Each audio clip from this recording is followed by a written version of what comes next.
Hello everyone, સ્વાગત છે આપ સૌનું મારી યુટ્યુબ ચેનલમાં. વિદ્યાર્થી મિત્રો, તમને ખ્યાલ જ છે કે જૂનિયર નિરીક્ષકની એક્ઝામ હવે ટૂંક સમયમાં આવી જશે. તો આપણે ફ્રી કોર્સ, ફ્રી લેક્ચર પીડીએફની આપણે વાત કરી હતી ભૂતકાળમાં, બરાબર છે.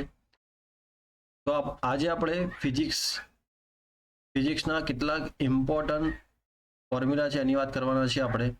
તો let's see without wasting much time. Syllabus આપેલો છે, તમે જોઈ શકો છો અહીંયા. જે સિલેબસ આપેલું છે એ પ્રમાણે જ આપણે ફોર્મ્યુલાની વાત કરવાના છે. Let's see. ફોર્મ્યુલા જે હશે ખૂબ જ બેઝિક હશે અને ઇમ્પોર્ટન્ટ હશે, બરાબર છે.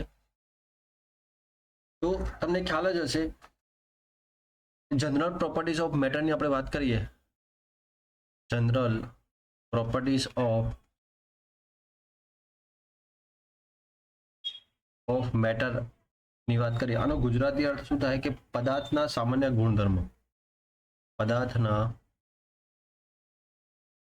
સામાન્ય ગુણધર્મ. ક્લિયર છે.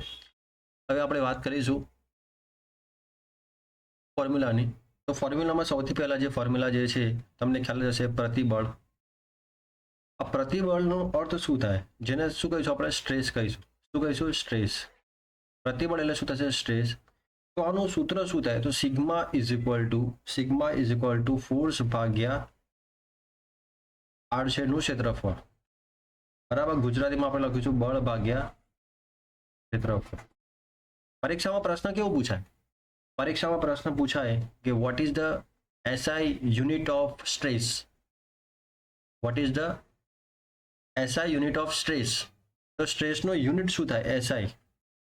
એસઆઈ એકમ શું થાય?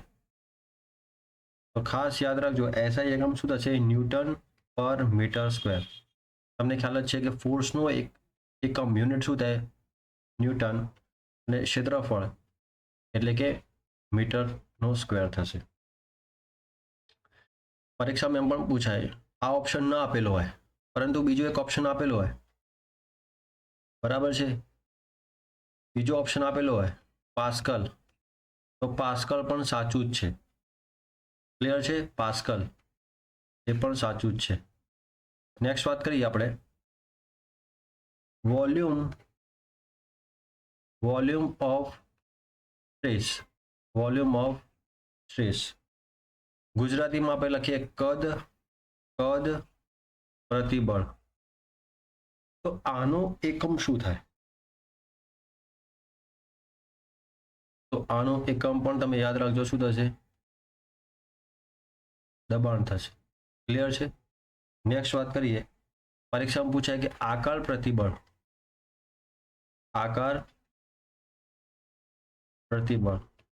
તો આકાર પ્રતિબળ એટલે શું થશે? સ્પર્શીય બળ ભાગ્યા ક્ષેત્રફળ. ક્લિયર છે. ઓકે. નેક્સ્ટ વાત કરીએ આપણે વિકૃતિ, પણ કેવી? પ્રતાન વિકૃતિ.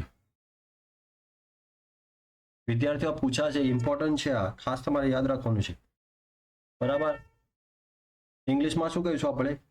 લોંગીટ્યુડિનલ strain.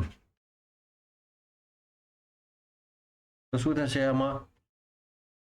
Epsilon L is equal to delta L upon L. આનો અર્થ શું થાય? આનો અર્થ શું થાય? તો આનો અર્થ થાય લંબાઈમાં થતો ફેરફાર. શું થાય? લંબાઈમાં થતો ફેરફાર ભાગ્યા ક્ષેત્રફળ. ક્લિયર છે. નેક્સ્ટ વાત કરીએ કદ વિકૃતિ. આ પણ ઇમ્પોર્ટન્ટ છે. કદ વિકૃતિ. તો કદ વિકૃતિ એટલે શું થાય? Volume strain.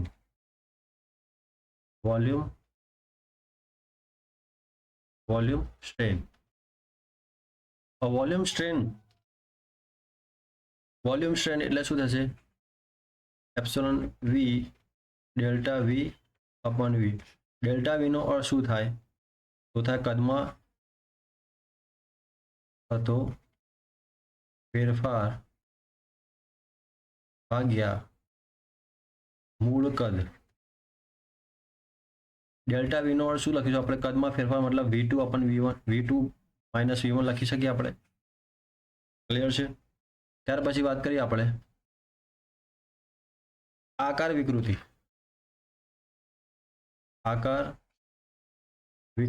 આકાર વિકૃતિ જેને શેરિંગ સ્ટ્રેન કહીશું આપણે. ચાલો આનો એકમ શું થાય? x/h એટલે કે tan ડેલ્ટા. બરાબર છે? મોસ્ટ ઇમ્પોર્ટન્ટ છે જેને કહીશું આપણે યંત્ર મોડ્યુલસ. ખાસ સમજો, આનું સૂત્ર ખાસ યાદ રાખજો, બહુ ઇમ્પોર્ટન્ટ છે. આપણે સૂત્રની જ વાત કરવાની છે મિત્રો. આપણે કોઈ થિયોરીની વાત નહીં કરીશું. જે ડાયરેક્ટ પૂછાઈ જાય સૂત્રો અને તમારે ડાયરેક્ટ તમે લખી દો, બસ એ જ આપણે એની જ વાત કરીશું. તો mgl ભાગ્યા pi r square into delta l. જો અહીંયા સમજો એક્ઝામમાં પૂછાય કે y બરાબર mgl pi r square delta l, તો અહીંયા m નો અર્થ શું થાય? m એટલે શું થાય? તારમાં લટકાવેલ દર. તારમાં લટકાવેલ દળ. પરીક્ષામાં એમ પૂછાય g નો અર્થ શું થાય? g નો અર્થ શું થાય? g નો અર્થ શું થાય? તો g નો અર્થ થશે ગુરુત્વ પ્રવેગ. પરીક્ષામાં એમ પૂછાય l એટલે શું થાય? તો તારની લંબાઈ. પરીક્ષામાં એમ પૂછાય r એટલે શું થાય? તો તારની ત્રિજ્યા. પરીક્ષામાં એમ પૂછાય ડેલ્ટા એલ એટલે શું થાય? તો લંબાઈમાં થતો ફેરફાર. ચલો પરીક્ષામાં એમ પૂછાય પ્રવાહી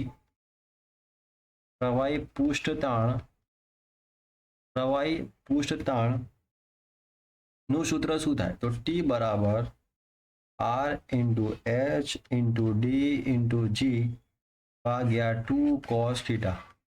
આ સૂત્ર તમારે ડાયરેક્ટ યાદ રાખવાનું છે. ક્લિયર છે? ચલો આમાં r બરાબર તો કેસ નળી જે હશે ત્રિજ્યા.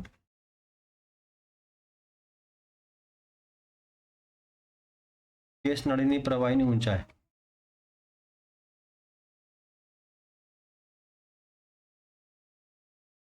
પછી આપણે વાત કરીએ ડી એટલે શું થાય? તો પ્રવાહીની ઘનતા. ક્લિયર? જી એટલે ગુરુત્વ પ્રવેગ થશે. થીટા એટલે સ્પર્શ કોણ થશે.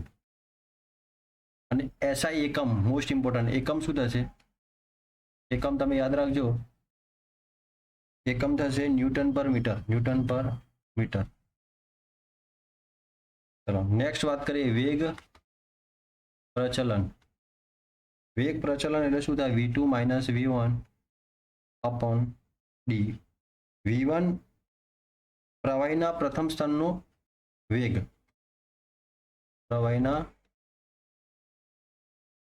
પ્રવાહીના પ્રથમ સ્તરનો વેગ. અને અહીંયા v2 એટલે બીજા સ્તરનો વેગ. બરાબર. ડી એટલે અંતર થશે, વચ્ચેનું લંબ અંતર.